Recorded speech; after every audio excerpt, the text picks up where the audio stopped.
Hello, my name is Dorothy Niles, and this is my presentation for the Management of Finance module. I will be presenting an analysis of two fertilizer companies, Nutrien and Yara. I will discuss the financial performance and share price movements of these two companies over the last 5 years, and I will demonstrate how this has been impacted by the movements of natural gas prices over the same period. I will then close my presentation with a brief outlook for the fertilizer industry. There are three types of fertilizers: nitrogen, phosphorus, and potassium. A key component in producing nitrogen fertilizers is natural gas. Potassium and phosphorus are produced using phosphate and potash rocks. Fertilizers provide nutrients to the soil to increase crop yields, and this contributes to global food security. Natural gas is a key raw material for nitrogen production. It is also used as an energy source for the production of all fertilizers. These graphs are from World Bank reports. We can see that the natural gas prices, which is this orange line, increased in 21 and 22 and then reduced in the next 2 years. Fertilizer prices also followed a similar trend, increasing in 21 and 22 and then reducing in the next 2 years. Fertilizer prices became less affordable during these 2 years, according to the affordability index. When natural gas prices increased in 2021 and 22, fertilizer companies' production costs increased, and they passed these cost increases on to the consumers through higher fertilizer selling prices. They were able to do this because the fertilizer industry is an oligopoly, with a few companies having concentrated power in the market. There is limited competition due to the many barriers to entry, including high initial investment costs.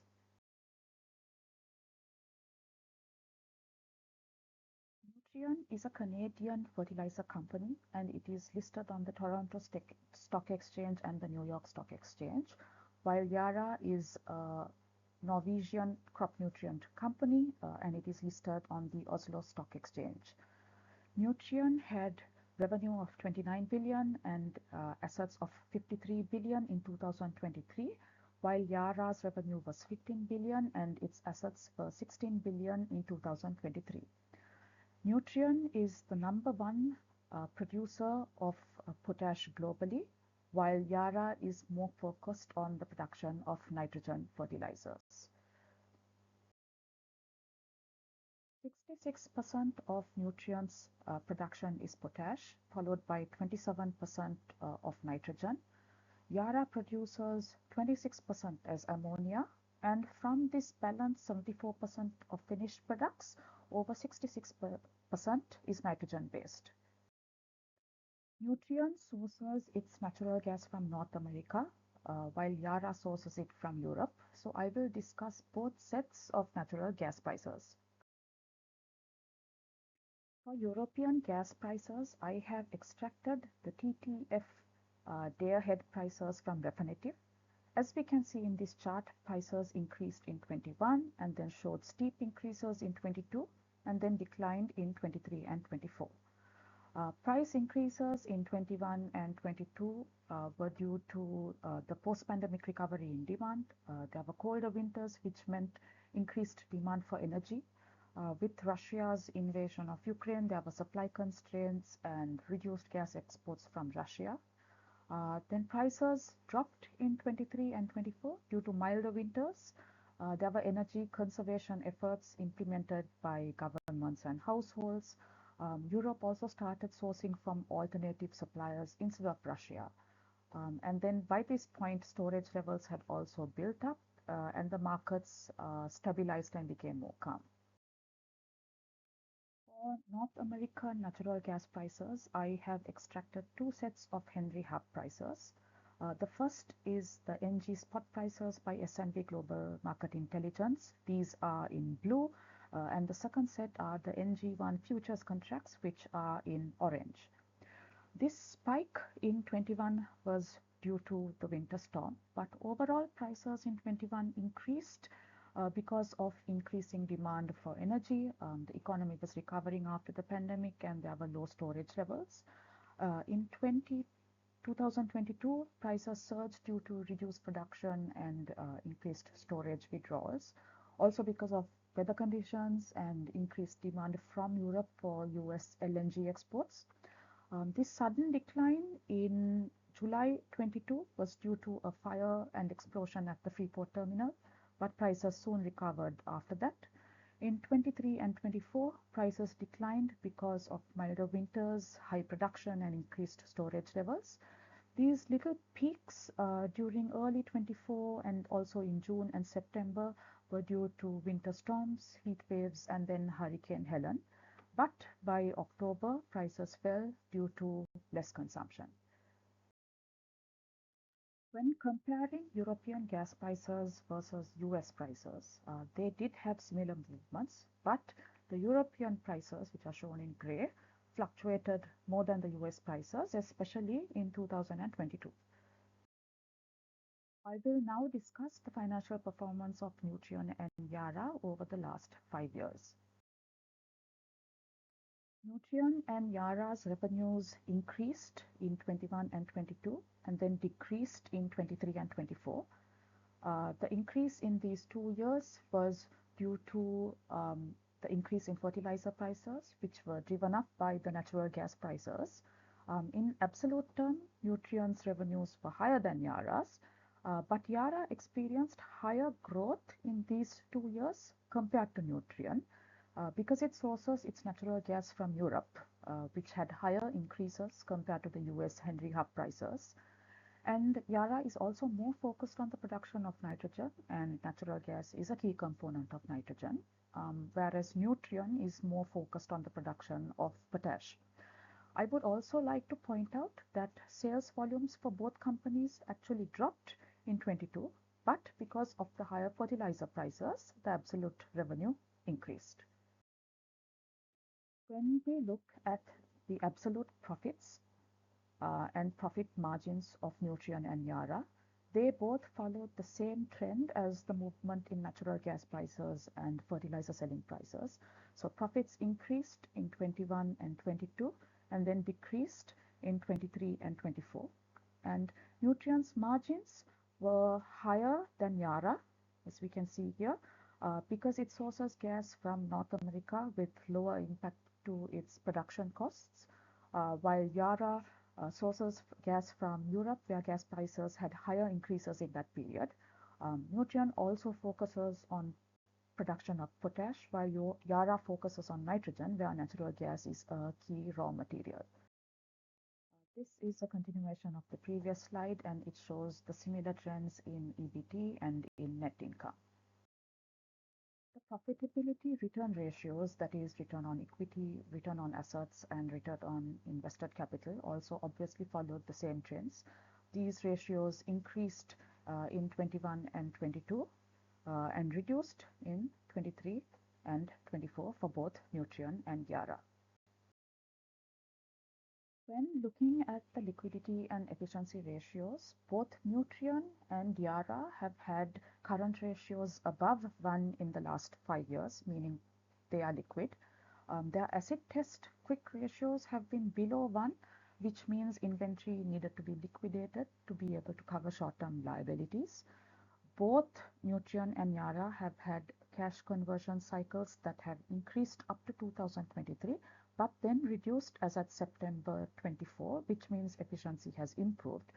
So they are able to liquidate inventory and collect from receivables quickly and delay payments to suppliers. So efficiency and liquidity has improved in 2024. When we look at the leverage ratios, Nutrien and Yara have had debt to capital ratios, which are in orange, in the range of 31 to 37% in the last 5 years. This means their capital structure is financed more by equity than debt. Their debt to assets ratios, which are in blue, have been in the range of 21 to 29%, meaning assets are financed more by equity than debt. This indicates that both companies have a more conservative capital structure and they prefer less financial risk.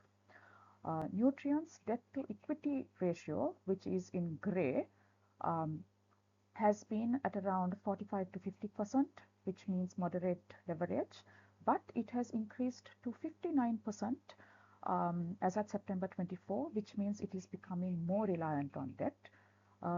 Meanwhile, Yara's debt to equity ratio has actually exceeded 50% in years 2021, 23, and 24. Absolute debt has actually been maintained with just an increase in this last year, but equity has fluctuated in yellow. So equity has reduced in 2021 and then again in 2023 because of lower retained earnings due to declared dividends and share repurchases. So that's the reason for the debt to equity ratio fluctuation in Yara. Both Nutrien and Yara have had positive closing cash balances over the last few years, which is indicated by these dark blue lines. If we go into more detail, cash flows from operating activities were in line with the profit trends over the last 5 years. Cash flows from investing activities were in line with the capital expenditure.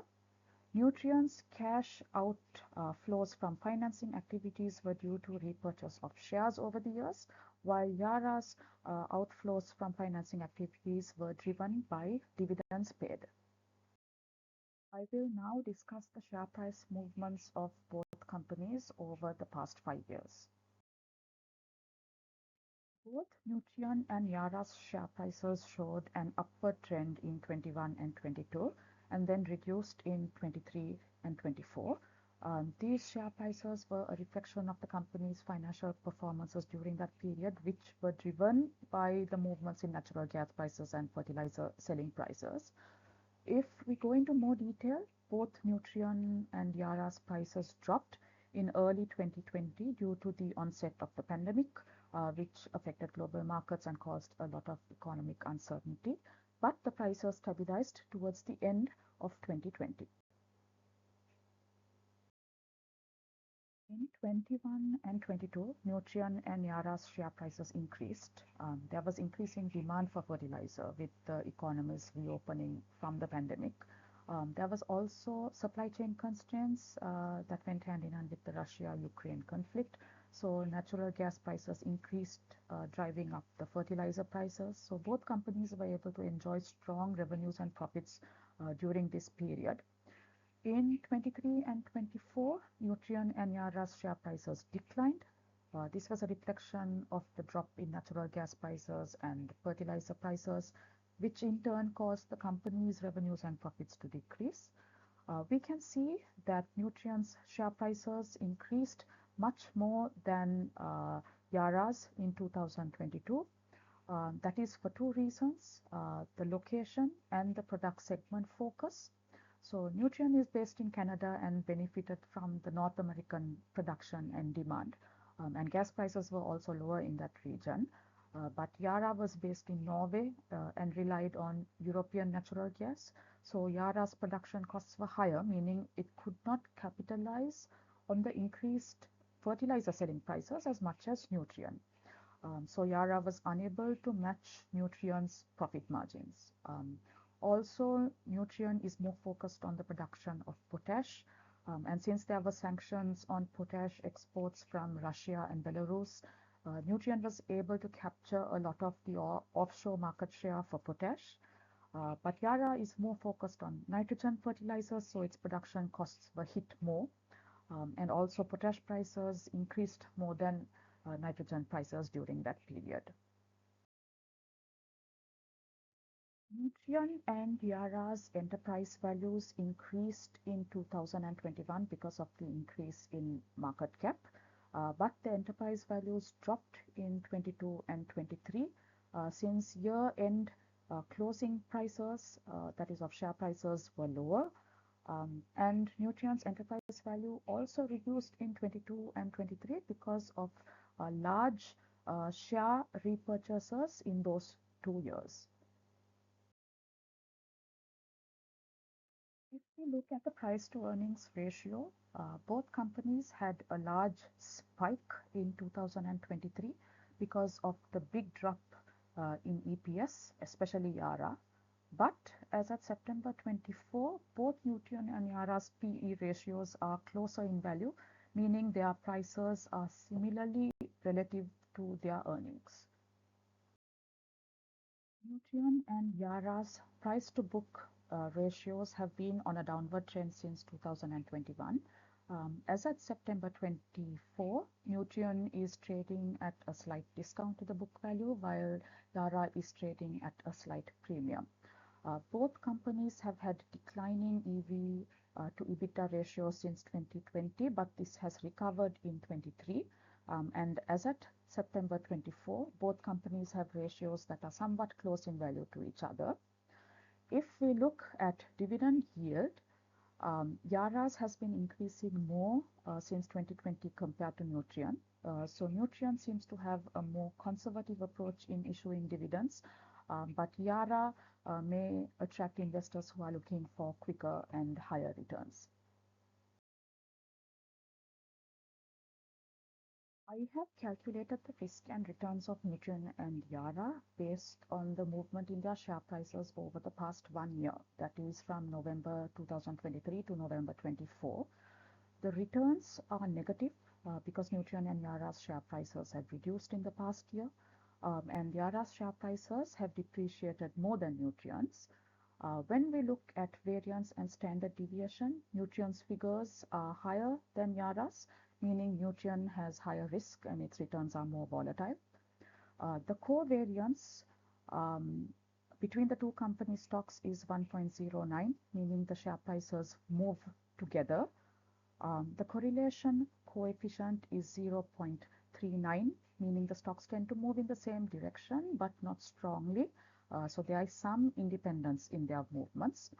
The coefficient of variation is negative for both because of the negative returns. So Nutrien has higher volatility and is riskier than Yara. If we were to construct an equally weighted portfolio of these two stocks, we can see that the variance and the standard deviation of the portfolio is lower than that of the individual stocks, meaning that risk gets diversified. The negative returns of the portfolio would be less than Yara's negative returns, but higher than Nutrien's. The coefficient of variation would again be less negative than the individual stocks, so there would be less volatility and a smaller loss on investment in the portfolio than each stock alone. I have extracted these details from Refinitiv. If we look at the price to earnings and EV to EBITDAs, Nutrien has had a higher global ranking compared to Yara. And the majority of analysts have recommended to buy Nutrien, meaning the stock is undervalued, and most analysts have recommended to hold Yara, meaning it is currently fairly valued at its current price. I will conclude this presentation with the outlook for the fertilizer industry. I have looked at forecasts for natural gas prices by the US Information Administration, by LSEG, and by Fitch. All three expect Henry Hub prices to increase in 2025 in the range of 32 to 44%. Fitch expects TTF prices to remain the same in 2025 and then to decline in the next 2 years. Fitch also expects Henry Hub prices to drop in 27. As at September 24, the fertilizer affordability index has returned to pre-pandemic levels. The World Bank expects fertilizer prices to drop by 24% in 2024 and to further reduce in 2025 before stabilizing in 26. The forecasted prices are still above pre-pandemic levels because of high demand and continued export restrictions, especially from China. The International Fertilizer Association expects the growth in global fertilizer consumption to slow down in the next 4 years, especially nitrogen. This is because it expects there to be improvements in nutrient usage efficiency, and it also expects a slowdown in food production growth because of a slowdown in population growth. Latin America and South Asia are expected to be the main drivers of growth. Nutrien expects there to be an increase in demand and sales volumes in 2026 versus 2024, and EBITDA is also expected to increase from 1.85 in 2024 to 2.1 billion by 2026. Yara expects an increase in its production volume next year of 7.5% in ammonia and 6.6% in finished products. However, Yara believes that urea capacity additions globally will decline by 2028. I am ending this presentation by discussing the risks and future trends of this fertilizer industry.